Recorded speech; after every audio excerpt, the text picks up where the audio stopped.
aku. Dan yang tutup matanya, lipat tangannya. Selidiki aku, lihat hatiku, apakah aku sungguh mengasihimu, Yesus, Kau yang Maha Tahu dan menilai hidupku, tak ada yang tersembunyi bagimu. Telah kulihat kebaikanmu yang tak pernah habis di hidupku. Ku berjuang sampai akhirnya Kau dapati aku tetap setia. Sekali lagi dengan sungguh-sungguh. Selidiki aku, lihat hatiku, apakah aku sungguh mengasihimu, Yesus, Kau yang Maha Tahu dan menilai hidupku, tak ada yang tersembunyi bagimu. Telah kulihat kebaikanmu yang tak pernah habis di hidupku. Ku berjuang sampai akhirnya Kau dapati aku tetap setia.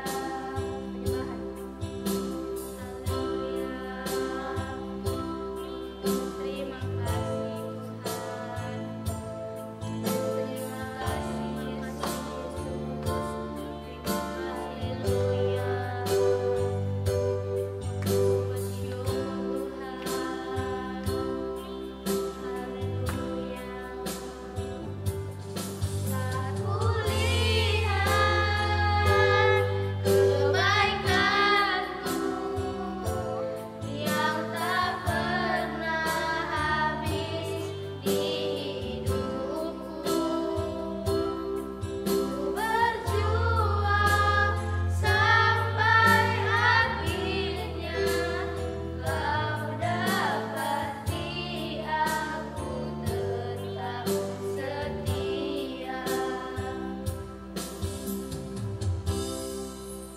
Teman-teman, mari kita berdoa. Tuhan, terima kasih Tuhan buat pagi hari ini. Berkatilah ibadah kami Tuhan, dari awal sampai akhir Tuhan. Hanya indah anakmu Tuhan. Amin. Masih semangat teman-teman? Masih dong. Laskar Kristus. Siap, gerak. Mari kita angkat satu lagu pujiannya. Bangkit serukan nama Yesus. Buat gerakannya dengan semangat ya.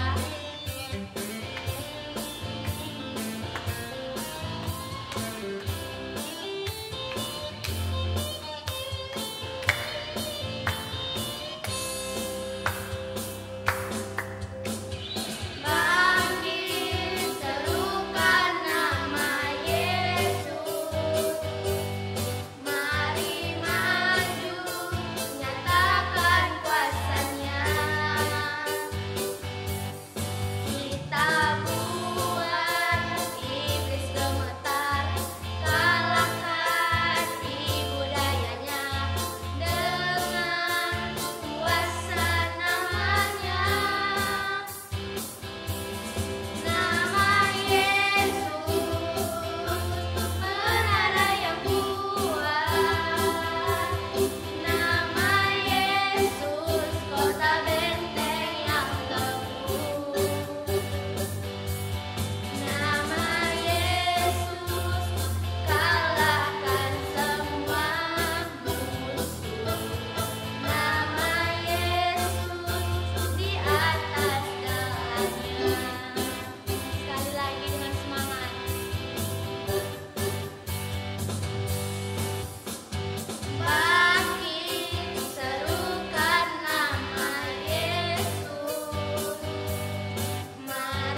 Our Small. Buat gerakannya ya.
Silakan dulu teman-teman. Sebelum kita mendengarkan firman Tuhan, kita angkat satu lagu pujiannya, Yesus Sahabatku.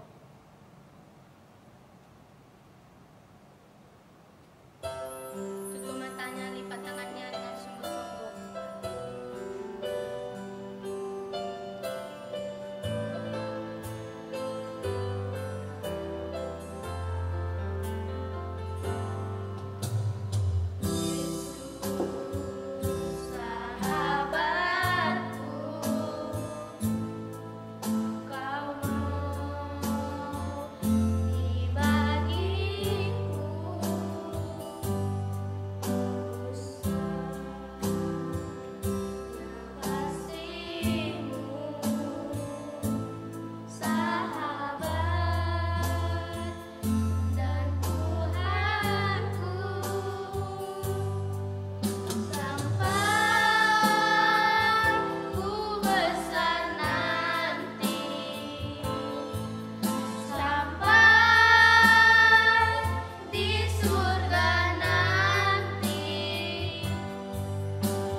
Shalom anak-anak yang ada di rumah, apa kabarnya?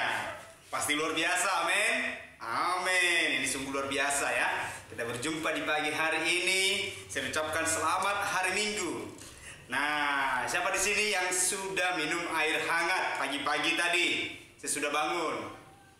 Wah, oke ya. Saya harap semuanya sudah minum air hangat supaya kita bisa segar di pagi hari ini.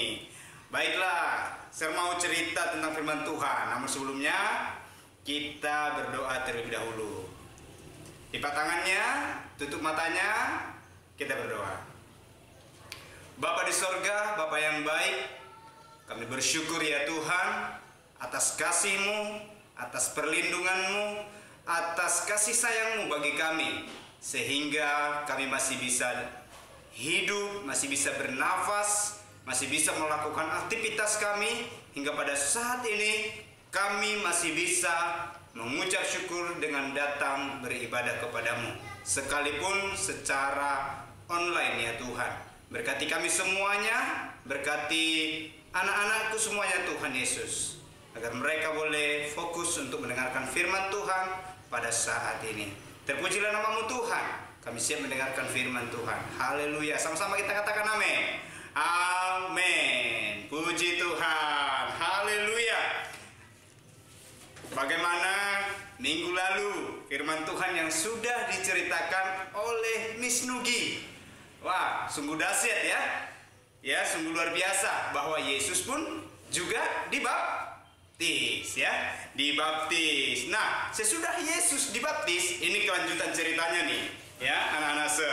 Kelanjutannya apa yang terjadi setelah Yesus dibaptis? Nah, kita buka dulu Alkitab kita. Yo, di dalam Matius.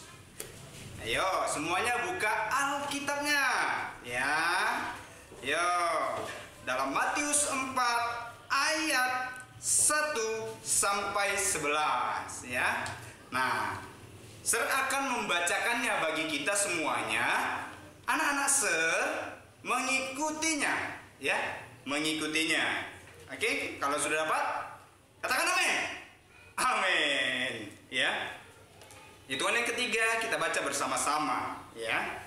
Namun kalian ikuti di rumah, Ser baca di sini ya. 1, 2, 3, iya. Maka Yesus dibawa oleh Roh ke padang gurun untuk dicobai iblis. Dan setelah berpuasa 40 hari dan 40 malam, akhirnya laparlah Yesus. Lalu datanglah si pencemooh itu dan berkata kepadanya, "Jika engkau anak Allah, perintahkanlah supaya batu-batu ini menjadi roti." Tetapi Yesus menjawab, "Ada tertulis, manusia hidup bukan dari roti saja, tetapi dari setiap firman yang keluar dari mulut Allah." Kemudian iblis membawanya ke kota suci dan menempatkan dia di bubungan bait Allah. Lalu berkata kepadanya, "Jika engkau anak Allah, jatuhkanlah dirimu ke bawah, sebab ada tertulis mengenai engkau, Ia akan memerintahkan malaikat-malaikatnya, dan mereka akan menatang engkau di atas tangannya, supaya kakimu jangan terantuk kepada batu."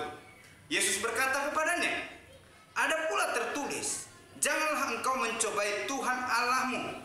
Dan iblis membawanya pula ke atas gunung yang sangat tinggi dan memperlihatkan kepadanya semua kerajaan dunia dengan kemegahannya, dan berkata kepadanya, "Semua itu akan kuberikan kepadamu jika engkau sujud menyembah aku." Maka berkatalah Yesus kepadanya, "Enyahlah iblis, sebab ada tertulis, engkau harus menyembah Tuhan Allahmu, dan hanya kepada Dia sajalah engkau berbakti." Lalu iblis meninggalkan dia, dan lihatlah malaikat-malaikat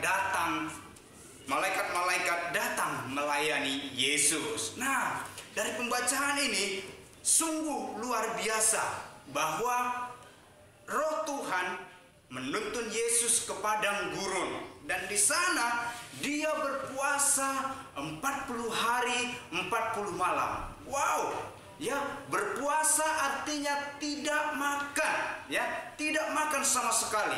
Dan itu membuat Yesus sangat kelaparan, membuat Yesus merasa lelah, dan membuat Yesus pada waktu itu merasa haus juga, ya.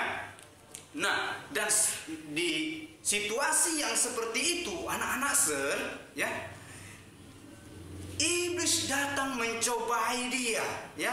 Iblis si jahat datang mencobai Yesus pada waktu dia selesai berpuasa, ya. Nah, iblis datang dengan cobaan-cobaan, iblis datang dengan serangan-serangan, ya, yang berkata-kata, dan itu sungguh membuat Yesus semakin bergiat datang menyembah Allah di surga. Nah, adik-adik semuanya, ya, kira-kira kalau kamu sedang lapar, kalau kamu sedang haus, ya, apa yang kamu rasakan?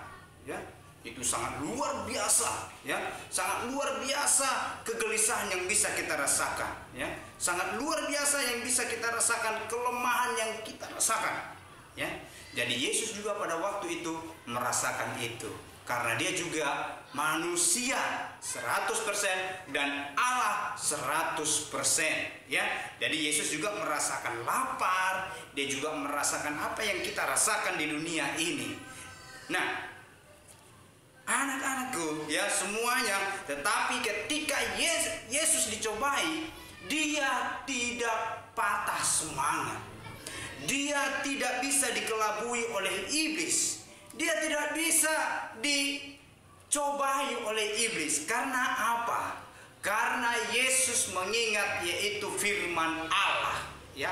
Karena Yesus ada firman Allah di dalam hati Yesus yang dia selalu pakai untuk melawan yaitu si iblis, ya. Ketika dia dicobai, ayo sembahlah Tuhan Allahmu, ya. Begitu dikatakan Yesus ketika iblis berkata, sembahlah aku, ya. Tapi Yesus berkata, sembahlah Tuhan Allahmu. Itulah yang tertulis di dalam Alkitab, ya. Nah, anak-anak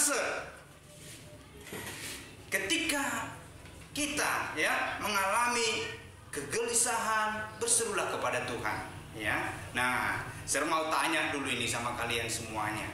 Pernah nggak kalian menonton film perang? Ya, mungkinkah itu Power Rangers, ya, atau mungkinkah itu tentang Captain Amerika, ya, Iron Man, ya. Nah, tapi yang paling di sini terlihat yang menggunakan ketopong kebenaran, yang menggunakan yaitu persenjataan, yaitu seringnya adalah apa? Power Rangers, ya. Nah, ketika mau berperang, maka kita harus mempersiapkan diri kita. Nah, perang kita saat ini bukanlah melawan manusia, bukanlah melawan orang lain, bukanlah melawan teman kita, tetapi perang kita saat ini adalah melawan iblis. Iblis yang tak terlihat, iblis yang mau menggoda, iblis yang mau mencuri iman kita, iblis yang mau menghancurkan kita, yang mau mencuri keselamatan dari hidup kita. Lewat juga orang-orang yang ada di sekeliling kita, yang bisa dipakai iblis untuk menggodai ataupun untuk mencobai kita. Nah, jadi anak-anak semuanya dimanapun berada pada saat ini, ya, yang ada di rumah ataupun yang ada di kampung, ya. Nah, coba kita ingat-ingat kapan kita sering mendapat cobaan dari iblis. Nah, kalau lihat-lihat, ya, beberapa anak sertanya waktu bercerita ketika kita masih berjumpa, ya, sekolah minggu. Nah, ketika kita berjumpa sekolah minggu, saya tanya, waktu kapan dicobai? Wah, pada waktu gelap, waktu mereka kamar mandi takut, ya, waktu mereka sedang lapar, ya, dalam perjalanan dari pulang sekolah bisa mencuri, ya, waktu mereka bermain game bisa cakap-cakap kotor dengan teman-teman yang ada di online, ya, atau bisa jahil, atau temannya bisa mengajak merokok, ya. Pokoknya dalam segala situasi, dalam segala waktu, iblis coba-coba untuk menguji kamu, mencobai kamu, ya. Karena apa? Iblis selalu mengawasi kita setiap waktu, dia lihat-lihat kita, kapan kita lengah. Untuk itu, ya, dengarkan ini baik-baik, ya, anak-anak Untuk itu, kita harus memakai yaitu perang, memakai pakaian perang kita, memakai senjata kita untuk melawan iblis, anak-anak, ya. Gak sembarangan kita bisa melawan iblis. Kita harus memakai firman Tuhan. Apa kata firman Tuhan untuk kita bisa menang melawan iblis? Yuk, Kita buka Alkitab kita. Yo, kita harus kan pakai firman Tuhan. Kita harus pakai Alkitab untuk melawan iblis. Ya, ini kita lihat di dalam Efesus. Ya, dalam Efesus pasal yang ke-6 ayat 13 sampai ayat 17. Nah, kita lihat ya. Nah, yang pertama-tama apa? Sebab itu ambillah seluruh perlengkapan senjata Allah. Ya, senjata Allah. Apa perlengkapannya? Nah, supaya kamu dapat mengadakan perlawanan pada hari yang jahat itu dan tetap berdiri, supaya kamu bisa menyelesaikan segala sesuatu. Yang pertama, berdirilah. Jadi berdirilah tegap, berikat pinggangkan kebenaran. Ya, itu yang pertama. Harus kita bersikap benar. Jangan sampai kita suka berbohong, ya. Nah, apa ditanya orang tua dari mana kamu, harus kita jujur, ya, bersikap benar, ya, di hadapan Tuhan. Jangan suka mencuri, jangan suka melawan orang tua, ya. Nah, lalu itu yang pertama, harus kita memiliki kebenaran, rajin ibadah, ya. Jangan suka mencuri barang-barang di rumah, ya, barang-barang orang tua, barang-barang orang lain, teman. Jangan suka mencuri supaya kita bisa hidup benar. Lalu yang kedua apa? Ya, di sini kita lihat lagi di ayat 14 itu. Dan berbaju jirakan keadilan, ya. Berbaju jirakan keadilan, mesti adil, ya, tidak memilih-milih, ya. Tetapi kita juga harus cerdas, ya. Tidak memilih-milih, harus adil sama teman yang lain, harus adil sama adik kita, ya. Harus kita bisa menolong adik kita, ya. Dan juga kita adil kepada orang lain. Jangan contohnya yang salah karena teman kita jadi kita bela. Jangan, itu tidak adil namanya. Tetapi siapa yang salah, ya itulah yang harus kamu ceritakan. Bagaimana cerita yang sebenarnya, begitulah kamu ceritakan. Itulah namanya adil. Lalu yang ketiga apa? Yaitu yang ketiga kasut. Nah, kasut ini adalah sepatu, ya. Nah, sepatu untuk memberitakan kebenaran firman Tuhan. Jadi kita suka cerita firman Tuhan sama teman kita, ya. Mengajak orang lain datang ke gereja, mengajak adik kita datang ke gereja, memberitakan firman Tuhan kepada teman-teman kita, supaya kita apa? Memiliki kasut itu. Itu salah satu senjata kita ataupun perlengkapan kita untuk kita melawan iblis. Dan yang keempat, apa yang keempat? Perisai iman. Jadi kalau kita punya iman kepada Tuhan, kita mempercayai bahwa Tuhan itu ada, Tuhan itu bisa menjadi pelindung kita, menjadi penolong kita dalam segala situasi, maka itu akan menolong kita memadamkan panas si iblis. Baru apa lagi? Yang kelima, yaitu adalah ketopong keselamatan. Nah, bahwa Yesus adalah penyelamat kita. Dia datang ke dunia ini untuk menyelamatkan kita. Lalu yang keenam, ya, yaitu pedang roh. Nah, mintalah kepada Tuhan supaya roh itu tetap ada dalam diri kita untuk kita boleh melawan si iblis, ya. Itulah roh keberanian, roh sukacita yang akan menolong kita untuk melawan si iblis. Nah, adik-adik semuanya, ya, sesuai dengan yang sudah kita pelajari hari ini, ya, seperti Yesus dicobai di padang gurun, itu juga yang akan datang kepada kita, pencobaan-pencobaan yang kita alami, ya. Tetapi ketika kita datang sama Tuhan, ketika kita beritakan firman Tuhan, ketika kita percaya kepada Tuhan, kita menerima keselamatan, kita percaya bahwa Alkitab punya kuasa dan kekuatan, maka iblis pun akan lari daripada kita, karena Tuhan ada bersama dengan kita. Amin. Amin. Jadi mulai hari ini, anak-anak jangan ragu lagi untuk percaya kepada Tuhan. Jangan lagi ragu untuk kepercayaan dan kuasa Tuhan yang bisa bekerja dalam kehidupan kita. Jangan kita ragu bahwa Tuhan itu menolong kita. Walaupun di saat-saat yang sulit seperti corona pada saat ini, tetapi ingatlah, roh Tuhan ada bersamamu yang akan menolong kamu sampai kepada maksud Tuhan, yaitu menjadi saksi dan setia kepada Tuhan sehingga kita nanti kekal bisa masuk surga. Ya, siapa yang mau masuk surga? Ya, angkat tangannya. Baik ya. Nah, jadi itulah harapan kita semuanya. Harapan Ser dan juga mis-mis yang lain dan ser-ser yang lain supaya kita boleh bertumbuh dalam Tuhan. Baiklah, anak-anak Ser, sampai di sini firman Tuhan. Tuhan Yesus memberkati kita. Kita berdoa. Bapa di sorga, Bapa yang baik, kami bersyukur Tuhan buat kasih-Mu dalam hidup kami. Sampai hari ini Tuhan, kami boleh merasakan Tuhan tetap melindungi kami dan memberkati kami Tuhan. Tuhan, kami belajar dari Engkau dicobai di padang gurun, dan kami juga Tuhan Yesus juga akan merasakan hal yang demikian. Sekalipun kami sudah ikut Tuhan, pencobaan bisa datang, tapi kami yakin dan percaya dengan kuasa firman Tuhan, dengan kekuatan yang daripada Roh Kudus yang menyertai kami, itu akan membuat kami tetap kuat dan dapat berdiri teguh di dalam Tuhan. Terima kasih Bapak yang baik. Berkati anak-anak ini Tuhan, seluruh anak-anak sekolah minggu dimanapun mendengarkan dan melihat siaran ini. Biarlah mereka merasakan kekuatan, biarlah mereka merasakan pertumbuhan rohani dalam kehidupan mereka. Roh Allah menyertai mereka sampai kepada akhir zaman. Di dalam nama Tuhan Yesus kami berdoa dan bersyukur. Haleluya. Sama-sama kita katakan amin. Shalom. Tuhan Yesus memberkati.